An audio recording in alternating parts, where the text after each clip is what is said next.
मेरे प्रिय साधकों, आप सभी को बहुत बहुत आशीर्वाद। अरे भाई, ये जीवन है उत्सव, एक के बाद एक उत्सव, निरंतर चलते रहने वाले उत्सव। उत्सव ही जीवन है। अभी आपने बहुत धूमधाम से होली महोत्सव संपन्न किया। जीवन में ये रंग सदैव और सदैव आपके भीतर विद्यमान रहे। गुरु रूप में मेरा आपको यही बार बार आशीर्वाद है। ये जीवन उत्सव है, ये बात सही है, लेकिन इसके बाद ये बात भी सही है कि जीवन भाग दौड़ है। जीवन जीने के लिए भाग दौड़ अविरल रूप से दौड़ना पड़ता है। मन से दौड़ते हैं, विचारों से दौड़ते हैं, शरीर से भी दौड़ते हैं, और इसके लिए शक्ति का निरंतर आपके भीतर प्रवाह आवश्यक है। इस शक्ति को मैं ज्योति कहता हूं, अग्नि कहता हूं। यह शक्ति निरंतर और निरंतर कर्म, भावना और विचार के तेल से जागृत रहती है। तो इसका क्या अर्थ हुआ? सबको चाहिए शक्ति, निरंतर और निरंतर शक्ति। इसी शक्ति से हमारी सारी कामनाएं पूर्ण होती है। तो इसका क्या सीधा अर्थ हुआ कि हम सब में शक्तिमान बनने की इच्छा है, लेकिन हर कोई शक्तिमान बन नहीं पाता। कोई कोई शक्तिमान बन पाता है। और इसमें विचित्र बात क्या है? अरे भाई, शक्ति सब में है, पर हर कोई शक्तिमान क्यों नहीं बन पाता है? इस प्रश्न का भी मैं आपको पूरा समाधान उत्तर दूंगा। क्या है? एक बहुत सुंदर कथा है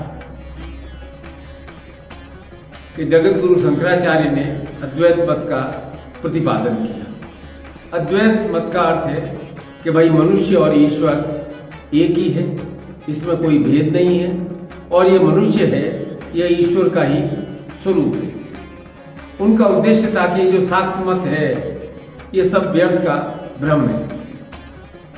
तो शंकराचार्य जी स्थान स्थान पर भ्रमण करते,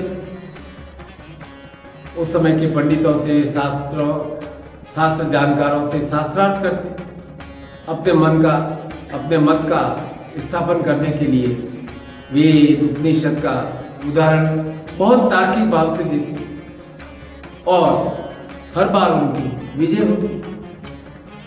ऐसा करते करते वे काशी पहुंचे, और उन्हें तबीयत खराब हो गई, पेचिश हो गई। पेचिश मतलब खाया पिया कुछ पचे नहीं, शरीर एकदम कमजोर, असहाय अवस्था में लेटे थे। तभी उनके पास एक छोटी सी बालिका आई और भोलेपन से प्रश्न पूछा, आचार्य महोदय, आप अद्वैत मत की महिमा मंडन करने के लिए मेरे से शास्त्रार्थ कब करोगे? शंकराचार्य ने कहा कि अरे देवी, अभी तो मैं स्वयं अस्वस्थ हूं, क्या करूं? उठ जाऊं, ठीक हो जाऊं, चलने लायक हो जाऊं तो शास्त्रार्थ अवश्य करूंगा। अभी तो मैं उठ भी नहीं पा रहा। कन्या ने बहुत भोलेपन से कहा कि महाराज, आप शक्ति के बिना उठ भी नहीं पा रहे हो, तो मुझे इतनी सी बात बता दो कि शक्ति के बिना ये संसार, ये जगत कैसे चल रहा है? शंकराचार्य एकदम पहचान गए कि यह कोई अद्भुत है।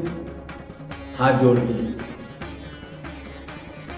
देवी आप शक्ति प्रकट हुई और बोली, देखो शंकर, इस संसार में, इस ब्रह्मांड में शिव है शांत, और शिव को क्रियाशील मैं ही कर सकता, मैं ही कर रही हूँ। शिव तो सदा है, सदा शिव है, जहाँ स्थिर है वहाँ संतुष्ट है, पर उन्हें आगे बढ़ने की प्रेरणा मैं ही प्रदान कर रही हूँ। आप मेरी शक्ति का खंडन कर ब्रह्म की महिमा, अहम ब्रह्माष्टमी की महिमा का मंडन कैसे कर सकते हैं? मैं हूं शक्ति, मैं हूं ब्रह्म की अभिव्यक्ति, मुझसे ही ब्रह्म क्रियाशील होते हैं, अन्यथा ब्रह्म जहां स्थिर है वहां स्थिर रहेंगे, जगत का विस्तार नहीं हो पाएगा। शंकराचार्य को एक क्षण में ही, एक उत्तर में ही शक्ति का भाव, शक्ति का महत्व सब समझ में आ गया और फिर उन्होंने शक्ति की महिमा में कई स्तोत्रों की रचना की। एक अभी मैंने एक छोटी सी कहानी कहीं पढ़ी कि एक व्यक्ति मरने के बाद ईश्वर के दरबार में पहुंचा। वहां पहुंचकर उसे अपनी भूल का एहसास हुआ। करे अभी तक तो मैं ईश्वर के गलत स्वरूप की प्रार्थना कर रहा था। ईश्वर तो पुरुष स्वरूपा नहीं है, स्त्री स्वरूपा है, नारी स्वरूपा है। और इसी सत्य को शक्ति शंकराचार्य को समझा रही है। और शंकराचार्य ने देवप्रास शीर्ष में लिखा, कुपुत्रो जायते क्वचित भी माता कुमाता न भवति। क्या पुत्र को पुत्र हो सकता है, लेकिन माता कभी कुमाता नहीं होती। अरे भाई, माता तो सब करती है, तभी तो ये सृष्टि है, जन्मदात्री है। आपका जन्म भी माता के गर्भ से हुआ है, अर्थात शक्ति के गर्भ से हुआ है। और इस शक्ति से, माता से मांगने से सारी कामनाएं पूर्ण होती हैं। पर एक बात ध्यान रखना, आपकी कामनाओं को पूर्ण करने के लिए माता है ना, आसमान से फल नहीं टपकाएगी। आपको इसके लिए क्रिया अवश्य ही करनी पड़ेगी। कैसी क्रिया, मैं समझा। आपने सूखा अनाज देखा, बोरी भरकर अपने घर में रख दो, महीनों भर रख दो, कुछ नहीं बिगड़े। लेकिन यदि आपने उसी अन्न को भोजन बना दिया और उसे फ्रिज में सुरक्षित नहीं रखा, तो दूसरे दिन क्या होगा? खराब हो जाएगा। सीधी सरल बात। अर्थात सूखे अनाज का कुछ नहीं बिगड़ता है महीनों महीनों। आप ही कहते हो ना, पुराने चावल बहुत अच्छे होते हैं। ऐसा है, सूखे अनाज को अन्न को शक्ति नहीं मिली, इसलिए वह भोजन नहीं बन पाया। अब अन्न को, सूखे अनाज को भोजन बनाने के लिए क्या चाहिए? अग्नि भी चाहिए और जल भी चाहिए। अब विचित्र बात क्या है कि अग्नि और जल दोनों एक दूसरे के विरोधी हैं। लेकिन जब दोनों मिलकर सूखे अनाज को भोजन में बदल देते हैं, तो उसमें पौष्टिकता आ जाती है, उपयोग के लिए हमारे लिए सुलभ हो जाता है। अन्यथा सूखे अन्न से क्या होगा? वो हमारे लिए उपयोगी थोड़ी है, क्योंकि वो तो पड़ा है, उसमें कोई परिवर्तन नहीं आया। थोड़ी गंभीर बात है। आपने कभी योगाभ्यास किया है? नहीं किया है तो अवश्य करो, और जोर शोर से करो। योगाभ्यास के बाद करते हैं हम शवासन। शवासन में क्या है? शरीर को एकदम ढीला छोड़ दो और इस क्रिया में कोई थकान नहीं होती। थकान क्या, बहुत आराम आ जाता है, क्योंकि आप जड़ बन जाते हैं। तो इस जड़ स्थिति में एनर्जी है, ऊर्जा है, आपके भीतर संचित रहती है। शिव कब जड़ स्थिति में आते हैं? जब वो शवासन मुद्रा में होते हैं या साधना मुद्रा में होते हैं। महाकाली और शिव का चित्र क्या दिखाता है कि शिव आ गए एकदम जड़ स्थिति में, एकदम निश्चेष्ट, क्योंकि उन्होंने अपने आप को महाकाली के हवाले कर दिया है, महाकाली के वश में छोड़ दिया। क्यों? क्योंकि शिव की शक्ति महाकाली, काली ही क्रिया की शक्ति है और काली अर्थात क्रिया स्वरूप। आप इस बात को समझना कि शक्ति की इस अभिव्यक्ति को अनुभव किया जा सकता है। विशेष बात क्या है, हमें सब जगह करता ही करता दिखाई देता है, संज्ञा भी दिखाई देती है, पर भाव नहीं दिखाई देता। किसी भी संज्ञा को रूप रंग विशेषण देता है, पर उस विशेषण का आधार शक्ति। क्या कहते हैं? जवान युवक, आपका गोला। अब आपको जवान युवक दिख रहा है, पर जवानी नहीं दिख रही है। आपका गोला दिख रहा है, पर अग्नि ऊष्मा दिखाई नहीं देती। एक वाक्य है, मैं गुरुधाम गया। अब देखो क्या दिख रहा है, मैं दिख रहा है, गुरुधाम दिख रहा है, पर महत्वपूर्ण क्या है इसमें? गया, जाना। और जाने के लिए क्या चाहिए? शक्ति। तो भाई शक्ति का सीधा सीधा अर्थ है कि शक्ति है अनुभवजन्य। शक्ति प्रत्यक्ष दिखाई नहीं देती। हाथ को काटोगे तो खून दिखाई देगा, शक्ति नहीं दिखाई देगी। पर शक्ति के द्वारा किया गया कारोबार, शक्ति की माया सबको दिखाई देती है। अभी मैंने क्या कहा कि अन्न को जब जल और अग्नि मिलते हैं तब वह ग्रहण योग्य होता है, उसकी पौष्टिकता हमारे सामने आती है 56 भोग के रूप में। और यदि हम पौष्टिक ग्रहण करने उस अन्न का उपयोग ही नहीं करेंगे तो क्या होगा?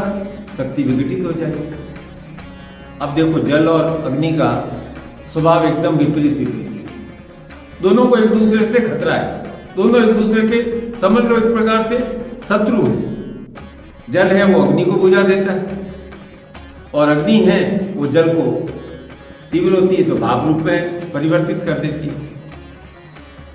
लेकिन जल और अग्नि जब दोनों एक साथ मिलकर क्रियाशील होते हैं तो जैसे अन्न उपयोगी हो जाता है, वैसे हमारे लिए सब कार्य भी सिद्ध हो जाते हैं। तो शक्ति का सारा कार्य आप इस बात से समझें। इस संसार में क्या है? द्वैत की स्थिति। हर स्थान पर दो विपरीत स्वभाव वाले, जैसे जल और अग्नि विपरीत स्वभाव वाले, अंधकार और प्रकाश हैं, बुराई और भलाई है।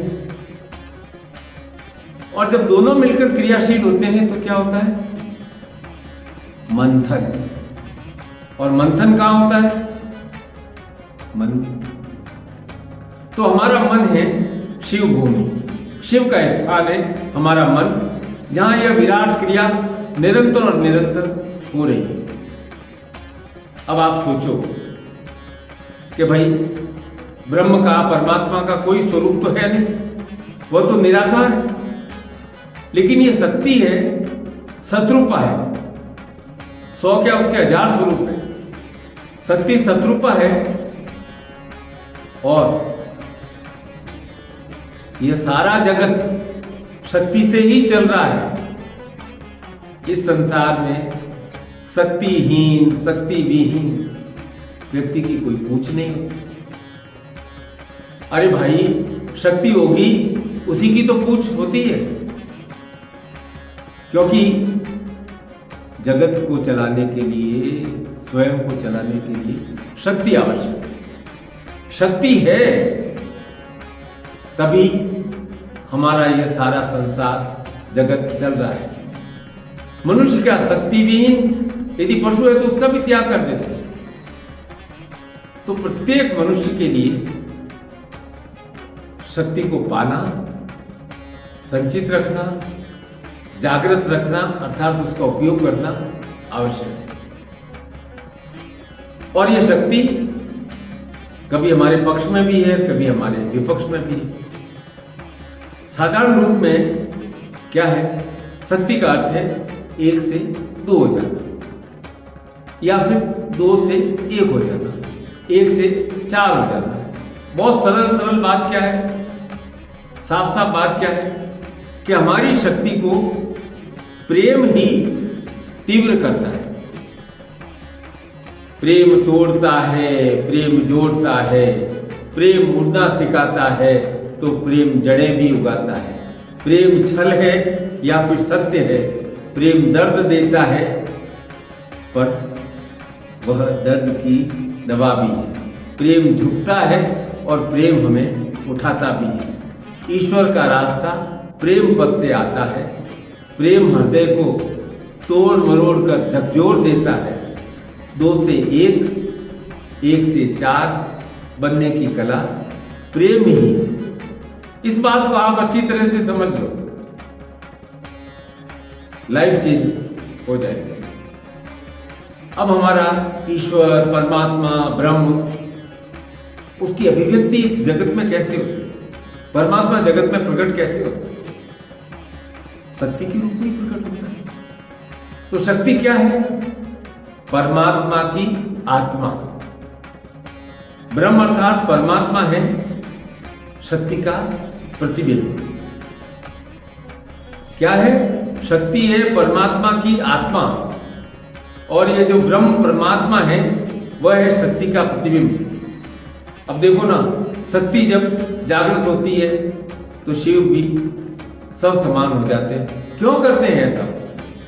क्यों करते हैं शिव ऐसा? क्योंकि संहार भी करना है, सृजन भी करना है। इस संसार में विविधता लानी है। जगत में सभी रंग होने चाहिए, सभी रूप होने चाहिए, सभी गुण होने चाहिए, सभी प्रकार की प्रतिभाएं होनी चाहिए, सभी प्रकार की कलाएं होनी चाहिए। इस जगत में विविधता होनी चाहिए। एक ही रंग होगा जगत में, सब रोबोट के समान हो जाएंगे तो जगत में बोरियत हो जाएगी। तो जब शक्ति ने यह काम संभाला तो द्वैत आया, अर्थात 2 परस्पर विरोधी शक्तियां, ये दोनों शक्तियां जल और अग्नि साथ साथ काम करती हैं। कभी हमें मोह देती है, कभी हमारे से मोह छुड़ाती है, कभी हमारी कामना पूर्ति करती है, कभी कामना पूर्ति नहीं करती। यह शक्ति कभी दंड देती है तो कभी पुरस्कार देती है, कभी दौड़ाती है, कभी भगाती है, कभी थकाती है तो कभी आराम देती है, कभी लक्ष्य सिद्धि देती है। पर एक बात क्या है कि हम क्या करते हैं, खुद ही जीवन में पक्ष और विपक्ष दोनों बनकर परिस्थिति का अवलोकन करने लग जाते हैं। बार बार अपने जीवन में बीती हुई घटनाओं का, बीते हुए सालों का पोस्टमार्टम करने लग जाते हैं। तो समझ लेना, जब आप पोस्टमार्टम करने लगो ना, समझ लेना कि अब शक्ति आपके साथ हंसी ठिठोली कर रही है। क्या है कि ज्यादातर लोग पोस्टमार्टम बहुत करते हैं। अरे भाई, पोस्टमार्टम जीवित लोगों पर नहीं किया जाता है, उसके लिए मृत होना पड़ता है, बिल्कुल शवासन विश्राम की मुद्रा में। और शव क्या है? शव अर्थात जो कल तो विद्यमान था पर आज नहीं है, और जो कल था वो क्या था? भूतकाल। अभी मैं महाशिवरात्रि में बोल रहा था तो मैंने पूछा कि शिव को भूतनाथ क्यों कहते हैं? अरे भाई, जो बीता हुआ समय है वो भूतकाल है, वो भूतकाल है, वह महाकाल का है। इसलिए भूत प्रेत भूत के अधिष्ठाता शिव है, और वे शिव के साथ क्यों है?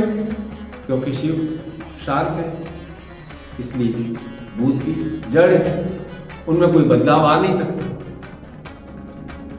और ये जो वर्तमान काल है वह है आज, वह है शक्ति का। क्या कहते हैं वर्तमान को? Now, NOW। अब इसको उल्टा कर दे तो क्या हो जाएगा?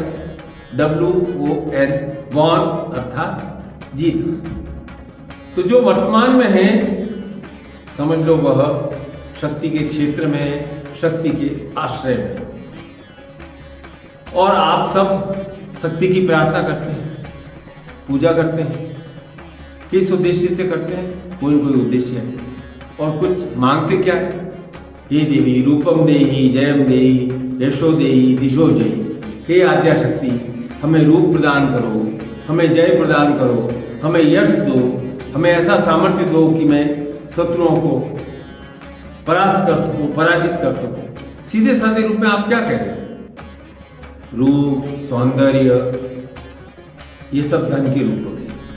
यश, जय, शत्रुओं पर विजय का जो आपका उद्देश्य है, एकदम क्या आप चाहते हो? एकदम आभावान जीवन हो, धन संपत्ति से परिपूर्ण जीवन हो।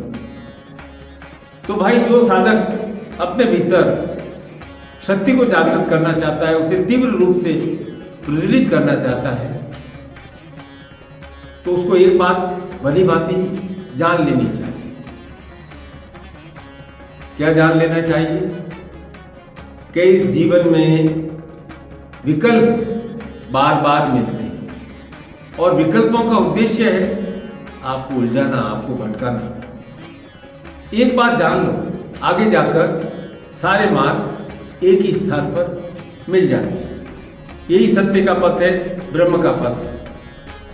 आप अपने जीवन में कभी भी विकल्प में मत उलझना। छोटे छोटे विकल्प आपको बता रहा हूं, जिनके बारे में आप रोज उलझते रहते हैं। पैसे बचाए या पैसे खर्च करें, यह खाना खाएं या यह खाना खाएं, ये वाला काम अच्छा है या ये दूसरा काम अच्छा है, ये वाली नौकरी अच्छी है या दूसरी नौकरी दे दी। तो भाई, मैं क्या कह रहा हूं? जब आप अपने हाथ का काम छोड़कर आकाश और आसमान की ओर ताकोगे, विकल्प के बारे में विचार करते रहोगे, तो समझ लेना शक्ति आपको उलझा रही है, भ्रमित कर रही है। देखो, कोई भी चीज, कोई भी कार्य, कोई भी विचार हर समय आपके मन माफिक नहीं हो सकता है। तो क्या करें? अपने मन को अपने कार्य, अपने विचार के अनुसार बना लो। चाहे वह विद्या हो, चाहे वह व्यापार हो, उस कार्य के अनुसार अपने मन को मोड़ दो। और विशेष बात क्या है? जो भी काम करो अपने पूर्ण लगन से, मेहनत से, परिश्रम से करो, सफलता अवश्य प्राप्त हो।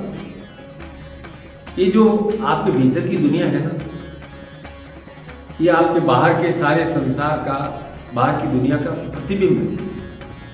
आप सच समझ करके अपने आप को दर्पण में देखते हो, आपका सजा संवरा चेहरा दिखेगा।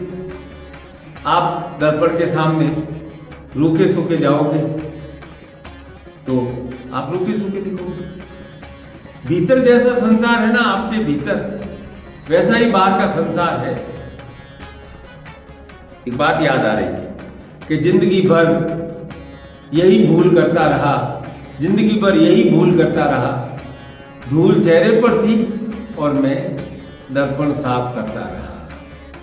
बात यह है, यदि आप शक्ति को पूर्ण रूप से अपने भीतर अनुभव करोगे तो आपका पूरा जगत, आपका संसार, आपका ब्रह्म, आपका परमात्मा शक्तिमय। शक्ति को पाना है तो उसे अपने भीतर अनुभव करो। शक्ति है अनुभवजन्य। इसीलिए कहते हैं ना, शक्ति दवाइयों में नहीं होती, शक्ति स्वास्थ्य में होती है। इसी को कहते हैं कि आत्मविश्वास। शक्ति आपके भीतर है, इसे जागृत करने का, इसे ऊपर उठाने हेतु निरंतर क्रियाशील रहो। अब 3 उपाय हैं इसमें शक्ति जागरण के। मांगोगे प्रार्थना के द्वारा, कार्य सिद्धि की पात्रता प्राप्त होगी कर्म के द्वारा, पात्रता का विकास होगा शक्तिपात के द्वारा, क्योंकि शक्ति है मात्र स्वरूपा, बड़ी दयालु है। इसीलिए हम प्रार्थना में कहते हैं या देवी सर्वभूतेषु दया रूपेण संस्थिता नमस्तस्यै नमस्तस्यै नमस्तस्यै नमस्तस्यै नमो नमो। क्योंकि ब्रह्म तो है निर्विकार, शक्ति की यह दया गुरु कृपा के माध्यम से बरसती है। तो इस नवरात्रि में, नवरात्रि है साधना काल, शुभ काल, मात्र शक्ति की साधना अवश्य करना, अपने कर्म द्वारा अपनी पात्रता का, अपनी योग्यता का विकास करना। गुरु आपकी शक्ति को और अधिक प्रज्वलित करने के लिए, तीव्र करने के लिए सदैव आपके मस्तक पर आशीर्वाद के माध्यम से शक्तिपात करते हैं। विकल्प में मत उलझना, प्रार्थना अवश्य करना, कर्म द्वारा अपनी पात्रता का विकास करते रहना। गुरु सदैव आपके साथ है, गुरु सदैव आपके साथ है।